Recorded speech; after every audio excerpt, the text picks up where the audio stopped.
I'd like to hand on to Gina Chapman, who will talk to you about the work of the Planning Committee. We've had 17 meetings this year, and we've had 88 applications and 158 members of the public. Now, this has been an increase of 9% of applications and a 45% increase in public participation. Needless to say, the gavel was used on occasion. Of the 88 cases, we've actually agreed with Wiltshire Council in 98.5% of the case. However, in at least one case, we've rejected to ensure that Wiltshire Council takes note of our conditions, particularly with regard to drainage, and this has proved successful. Only one case was called in for by the resolution by the Development Control Committee this year, and unfortunately the decision went against us, but that's another story. Wider spatial planning. We have to make submissions on applications outside of our area, particularly when they affect us in terms of transport, etc. And this year we've had Ridgway Farm and Tadpole Farm. We've responded to consultations, Wiltshire Core Strategy, Swindon Core Strategy, Wiltshire Waste Strategy, Wiltshire Minerals Strategy. Not exactly stimulating bedtime reading, as councillors can vouch, but essential in the effects that these policies can have affect our environment. We also regularly attend outside meetings. The Area Board Transport Group, now this meets once every quarter, and it deals with the transport problems in the whole of the area. We have a very small budget, but being membership of this board gives us the opportunity to put forward our problems and to get them looked at by the Highways Agency. The Operational Flood Working Group North. Now at this operational board, this also meets quarterly, and it's the opportunity to gain attention and to communicate with Wiltshire Council, the Environment Agency, Highways, etc., and to make sure that they are aware of the problems we have in Cricklade, and to hopefully get some works completed. The Area Neighbourhood Plan Steering Group, David has mentioned this. With the proposed changes to the planning regulations and the localism bill, being part of this group is absolutely crucial. As you're aware, the proposed new planning regulations state the presumption will be in favour of development, and we need a really strong neighbourhood plan to ensure that any development in Cricklade is supported by need and improved infrastructure.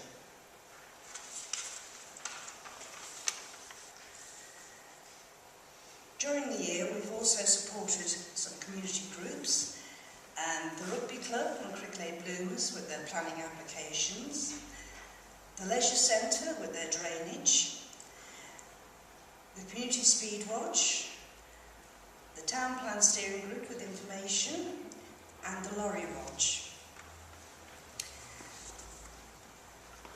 In terms of our ongoing projects, we still have the Town Hall car park. David has already covered the history of it, but with snagging, maintenance, etc., this is still being an ongoing project. Flood Plan and Flood Warden Group. If we don't have a flood plan and a flood warden group, then the opportunity of getting Wiltshire Council to undertake works will be more problematic. Therefore, this is a priority. Work has commenced on the plan, but we do need more flood wardens, particularly around the Purden Road, the 40, the Fiddle, and at the top of the High Street. Community Resilience Plan. The flood plan will feed into this plan, but it is still a very time-consuming piece of work. but still essential. I would like to take this opportunity to thank the members of the Planning Committee who not only freely give up their time for application visits and meetings, but also get to read pages of consultation on policy documents. Councillor Cllr has been a star with consultations.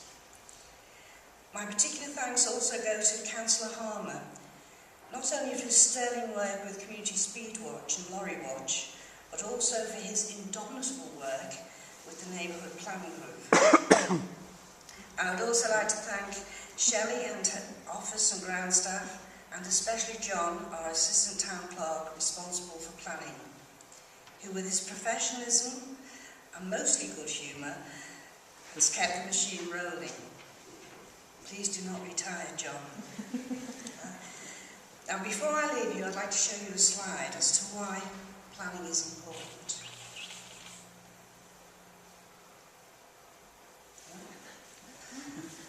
This actually is an art installation in Liverpool, but nothing would surprise. I'll hand you over to Terry.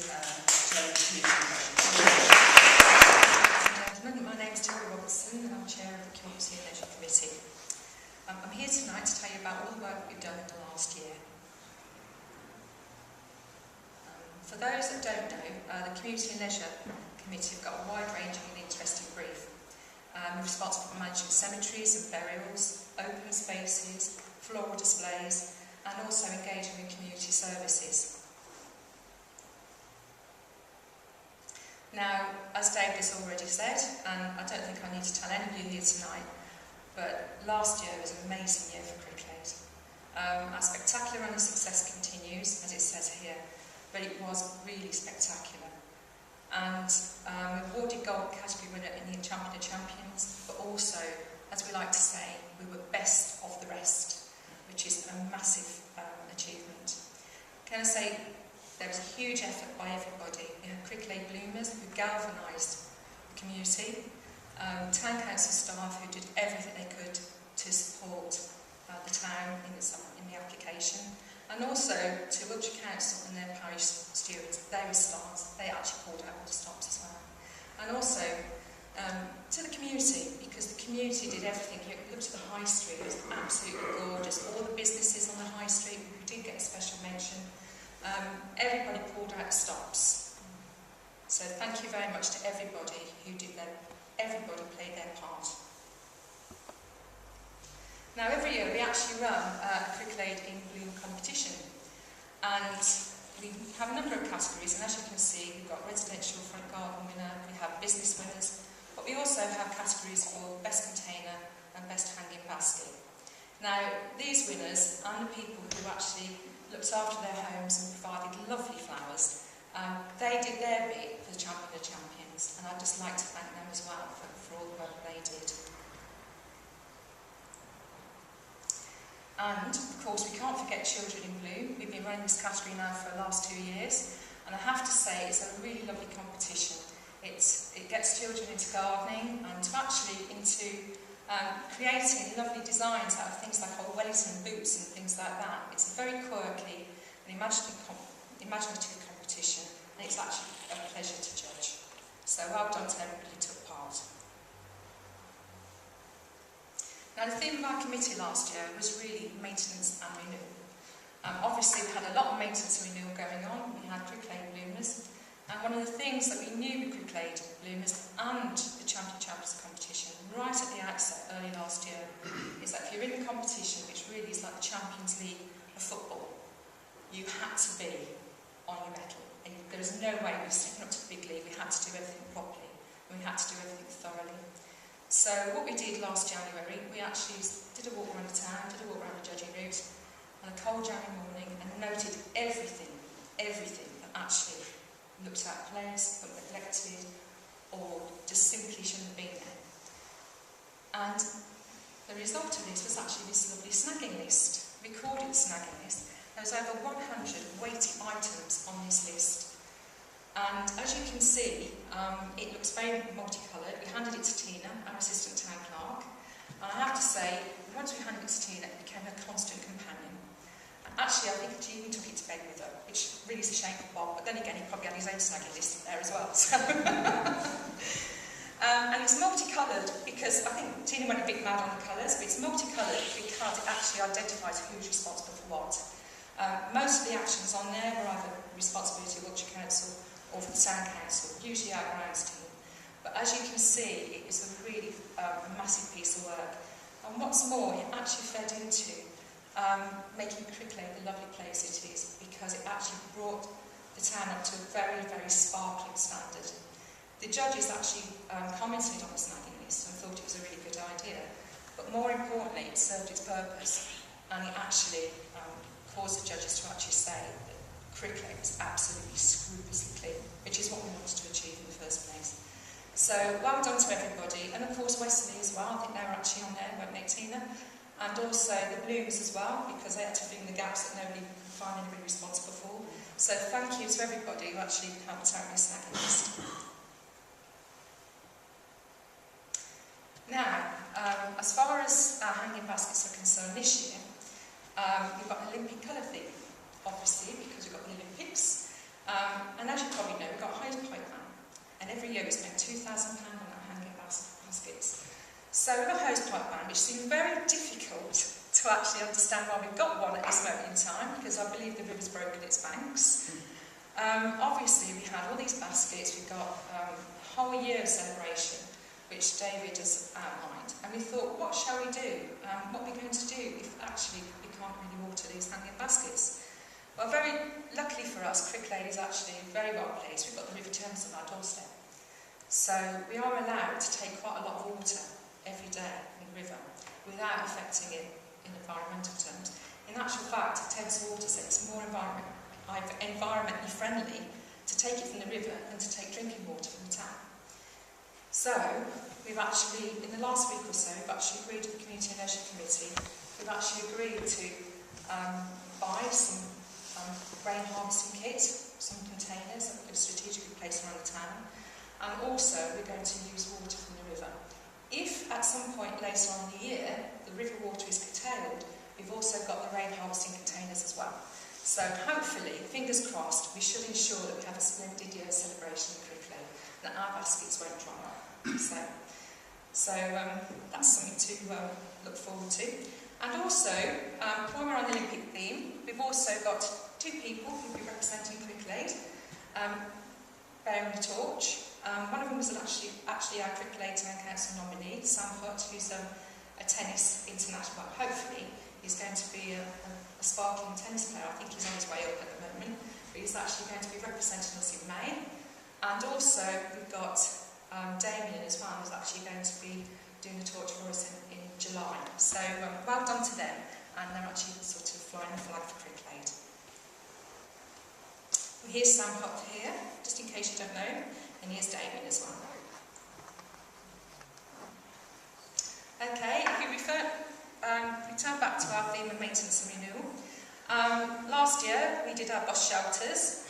I'm not too sure how many of us here actually hang about at bus shelters, but they have to be clean, they have to be smart, and they have to be well maintained. And the Town Council's actually got two bus shelters on Malmesbury Road. This one is obviously at the Turner Circle.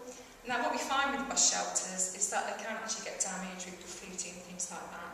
So what we decided to do this year is actually replace some of the panels, because they needed to be replaced. Replacing the panels so that we can reclaim panels, so we can just paint over them if they get damaged. It's cost about £2,000, but what we're hoping for in the long term is actually we're going to save some money. So that's one of the things that we did. And the other thing that we did is the town clock. Obviously this is a really important landmark to the town. And also it's really important because so many residents back in 1897 thought so much about Queen Victoria and commemorating the Jubilee that by public subscription they actually bought this clock. So last year we spent nearly £5,500 on it, actually stripping it back to the bare metal, giving it a major overhaul, and now it's looking pristine in time for our Queen's Jubilee this year.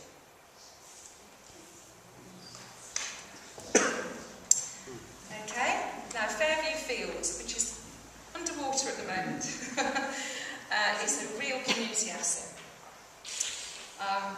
It's a place where we have the Thames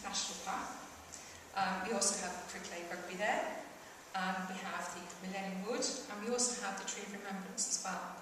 So there's a lot going on in Fairview Fields. There's an awful lot of people who use it every day. And over the last 2 years, we've actually been working very closely with Nita Barrett and Bloomers to actually develop it further. There's been a lot of tree planting going on. We've enhanced the picnic area. We've created windbreaks. Bloomers have created windbreaks for residents and stock and gardens. But last year, we also actually, as you can see, produced hay for the first time. And that's because we actually had some meadow areas so that we could actually encourage insect life and bird life to come to Fairview. It also had the added benefit for the town of actually saving on manpower for mowing the grass, and also for fuel, which, let's face it, is not very cheap at the moment. So we actually sort of saved on that as well. Now, our ground staff are very, very busy at Fairview. They spend a lot of their time there, as well as cutting grass, looking after the trees and things like that. And they've also been very busy in the car park area. Here, we had a request from a member of the public to actually enhance actually there's no entrance to the bus stop from the car park. So they've actually done some work on enhancing a little entrance there to the bus stop. And also, while we were planting the Jubilee wood, highways were cutting down the highways wood behind us, and they created this huge gap to the A419 slip road, which is a bit unfortunate, and you walk around Millennium Wood to face an oncoming lorry. So what they've done, they've had to actually put a fence in there to make sure that it's safe. And we'd also like to say thank you to the Bloomers who've actually planted some hedging along there, so hopefully they can improve the view in years to come. Now, of course, a lot of you would have been at Fairview last autumn and in the spring as well, because we've had a huge tree planting exercise going on. And that's because the Town Council, working with Bloomers, actually applied for a grant to the Big Tree Plant Fund. And that was actually, I think we actually got over £5,000. And from that, we've actually planted this wood in 2 stages, and over 1,000 trees have been planted. The community turned out in their droves. It was a fantastic couple of days. And it just goes to show what community can do when everybody comes together. So I want to say thanks to them, thanks to the community, thanks to the Bloomers, because they organised it all. And also thank you very much to our grounds team, because they had to do a hell of a lot of preparation before we got to this stage. But now we have got a very lovely Jubilee wood, so hopefully in 10 years' time it'll look a bit like the Millennium Wood, which is next door to it. And also, I mean, I walk around there very often, and you've got all the wildlife, the birds, the deer and things like that. It is a really lovely part of Cricklade. Now, another sort of piece of open space that is very interesting, and which we only sort of acquired last year, is Long Close and Hall Close. Now, this land is actually situated at the bottom of the cemetery, and it actually goes around the Northwood estate. Some of you who probably live over that side probably cut through on the way back from the pub in the evening. They'll probably get lost or fall in a ditch or something. But basically, it's a huge piece of land. It's over 3 acres, and it's very, very overgrown. It's got lots of garden rubbish in there, very, very neglected. Now, it was handed over to us last year by Taylor Wimpey from nominal sum of £1. And then the Town Council are actually responsible for managing this piece of land. So what we've done, we set up a working party. It's a joint working party with Bloomers, and we're looking at what we can do to manage the land and also produce a management plan. Because this land actually sits on the town walls, and so it is actually listed ancient monuments. So there's not a lot we can do to it, but there's a hell of a lot. We can't stick a spade in the ground, we can't plant trees, but actually there is a hell of a lot that we can do to enhance this area and make it more accessible to the public. David and Michael, our grounds team, have started work on clearing it, and it's actually a very, very big job. They've just started work at the entrance, very small scale clearance work, and so far, it's just by the cemetery where they've started work, and so far they found 7 tyres, 1 bed, loads of motor parts for cars, loads of grass cuttings and various other things, and they've just got into the area, never mind the other 3 acres. So there is still a lot to do. It might take years, don't know, but what's clear is that we probably need a lot of community support and a lot of volunteer support. So at some point you probably will hear appeals from us. Have you got any volunteers? Do you fancy getting stuck into the brambles? Because there's an awful lot there to clear. But over time, hopefully, it'll become a lovely place for wildlife, for grass, and you'll actually be able to see the town banks and the contour. So that's what we're hoping. Now, another initiative that we started work on about 5 years ago, actually, this is the Eastern Roundabout, which is the first roundabout off the A419. Now, the Eastern Roundabout, 5 years ago, a joint working party was set up with Bloomers, the Town Council, and the idea was to create a lovely welcome to the town, to actually enhance the roundabout, because it is one of our main gateways. And the Bloomers had actually been awarded £10,000 by T-Mobile, and they wanted to put that money towards this project. Now, 5 years ago, I think all they thought was they'd get a licence and they'd be able to use the roundabout. No. It's actually taken 5 years to go through all the various hoops to actually be able to get to the position where the Town Council now can actually get onto the roundabout and have responsibility for maintaining it. I'd like to say thank you to Peter Colmer, our Wiltshire Councillor. He's not here tonight, but he has stuck with it for 5 years. He was actually a Cricklade Town Councillor at the beginning. And he's stuck with it, and he's gone through every stage of this process. And it's over the last few weeks that we've actually got the authority now to actually move on to that roundabout and actually work on a design. So that's what we're going to do, that's the next stage. But hopefully, I mean, this is indicative, but hopefully we'll have a nicer welcome to the town in due course. Now, last year, when we actually came here last year at the same meeting, we had something similar to this. We've actually talked about dog business. We've talked about a lot of things very good about Cricklade, what we've done, but we have got a few blocks in our copybook, and one of them is dog business, dog farming across the town. It's been particularly bad of late, and it has been bad for a few years. The Town Council, we've spoken to the dog warden, we've had lots of discussion with him. We've even invited him to the community and leisure meeting. And he has tried his very, very best. But what we've learned is that Wiltshire Council only have 2 dog wardens for the entire county. And only a small part of his responsibilities is actually stalking, or watching people. It can probably be construed as stalking. Watching people and their dogs mess. In actual fact, when he has done it, he hasn't actually caught anybody, because everybody behaves, they obviously know who he is, I think. So what we've done now, we know this problem is not just Cricklade, it's actually the wider area. We know Woolwich and Bassett are actually having the same problems as well. So what we're doing, what Bassett do, are actually sort of encouraging the public to actually report all incidents to us, and we've made a dog poo map so that we can actually map where all the incidents are and where, if you like, the hotspots are. And that is out there.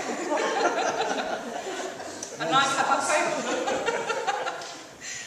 my photograph taken in front of this map today, actually. But, so we've had this dog map, and this has actually been used so that when we see the dog warden, we can actually locate them to the problem areas. We've also had individuals named as well. Some individuals are named over and over again, and these have been passed on to the dog warden. But our main problem is enforcement. So we can put focus on it, we can do education, which we have done, but it's the enforcement that appears to be lacking. So we have discussed it, and Peter Coleman, our Wiltshire Councillor, he's actually got it onto the agenda for the area board at the next meeting, which takes place on the 30th of May at Woolwich and Bassett. So if anybody is interested in this matter and want to make a contribution to the meeting to discuss the way forward, then you are welcome to attend. And I think we've all and Bassett there as well. I think hopefully we'll get a way forward. But I must stress at the moment that we probably will end up needing more resource, and the question will be who will be paying for it. Will it be Wiltshire Council or will it be ourselves? So that's the question there. Now, what we're going to do though is continue our education programme. So in the May Chronicle, some of you might have had it already, but if you haven't, this is what's going to appear in the May Chronicle. And I know for a fact already that one person who has been complained about has seen it and has started to change his ways. So it has worked, but we have to keep the pressure up. Okay. Now in Cricklade we have loads of community groups, and we have loads of different types. I mean, we're so lucky, whether it's sports, whether it's young people's groups or heritage. We've got lots of community groups doing lots of good work. And one of these groups is the Heritage Trail Project. It's a 3-mile heritage trail in Cricklade. I don't know if you've seen the interpretation boards around town, but the idea is to have 18 interpretation boards on a 3-mile route around the town. We are partners, the Town Council. We provide banking and some officer support, and I have to say it's been really, really good because they've been making excellent progress, and of the 18 boards they planned, they've got 10. I think they've got 6 actually in situ, and they've got 4 just about to be placed. So that's 10 of the 18, and as you can see, it's very, very impressive. I think they've ranged from High Street to the railway line, the Priory, so even the old barn, which I think is on Bath Road. So there's an awful lot of work going on here, and I'd just like to say thank you to the Heritage Trail Group, because this will greatly enhance Cricklade, not just for visitors, but for residents as well. Okay, the Cricklade Library. Now last year, obviously Wiltshire Council, they hit loads of cuts from central government. Now one of the areas they looked at to try and cut costs was the library service. And Cricklade Library were open for 20 hours a week, and they decided to cut it down to 14 hours a week. So obviously this didn't go down very well. And so we as a Town Council, we're looking at ways of how we can help the library service to maintain the service at the very least. I'd just like to say thank you to Shelley, because Shelley worked with the library service, and I know they're very grateful for the support that Shelley provided. And I'd also like to say thank you to the library service and for recruiting all this lovely team of volunteers, because the appeal went out and they turned adversity into a triumph. We've got a very, very strong group of volunteers now working at the library. They've maintained the 20 hours, but also they've extended the days that they're open from Monday to Saturday. And the other problem we had was actually when Wiltshire Council cut the hours, they cut Saturday mornings, which seemed a bit daft because Saturday mornings was the most busiest time of the week. So Shelley sort of got on her horse and she wrote to the library service, and they reinstated Saturday mornings. So I think that's a great result all round. But I'd like to say thank you to all the volunteers, because without them we'd have a much reduced service. So reduced, in fact, that it would only be a matter of time before it disappeared altogether. So well done to everybody involved with that. Okay, then before I pass it back to David, I'd just like to say thank you to the councils of the Community and Leisure Committee. They've done a great job, and also given a lot of their time, so I do appreciate that, so thank you very much. I'd also like to say thank you to our grounds team, because without them, some of these initiatives wouldn't be possible. Our office staff, Shelley, John, and most of all, of course, Tina, because Tina's my partner in crime. And without her passion, dedication and support,